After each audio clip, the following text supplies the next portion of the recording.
الله الرحمن الرحيم. يا أيها المزمل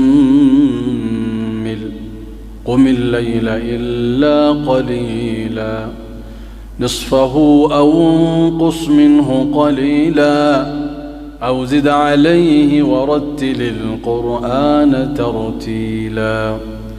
إنا سنلقي عليك قولا ثقيلا إن ناشئة الليل هي أشد وطاء وأقوم قيلا إن لك في النهار سبحا طويلا واذكر اسم ربك وتبتل إليه تبتيلا رب المشرق والمغرب لا إله إلا هو فاتخذه وكيلا واصبر على ما يقولون واهجرهم هجرا جميلا وذرني والمكذبين أولي النعمة ومهلهم قليلا إن لدينا أنكالا وجحيما وطعما ذا غصة وعذابا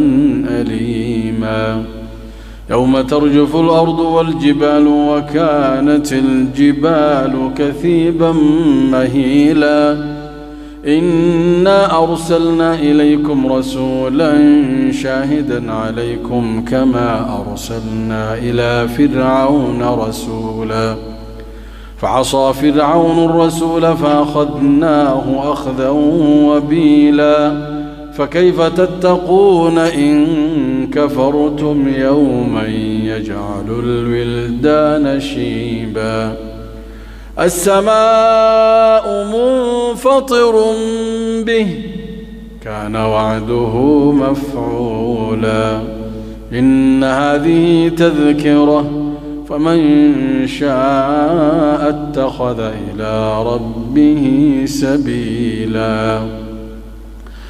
إن ربك يعلم أنك تقوم أدنى من ثلثي الليل ونصفه وثلثه إن ربك يعلم أنك تقوم أدنى من ثلثي الليل ونصفه وثلثه وطائفة من الذين معك والله يقدر الليل والنهار علم أن لن تحصوه فتاب عليكم فاقرؤوا ما تيسر من القرآن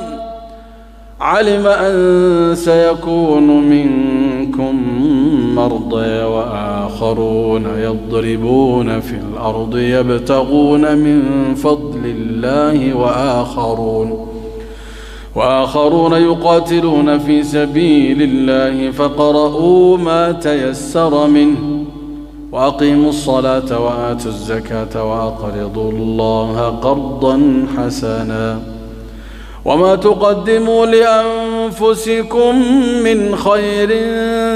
تجدوه عند الله هو خيرا وأعظم أجرا واستغفروا الله إن الله غفور رحيم.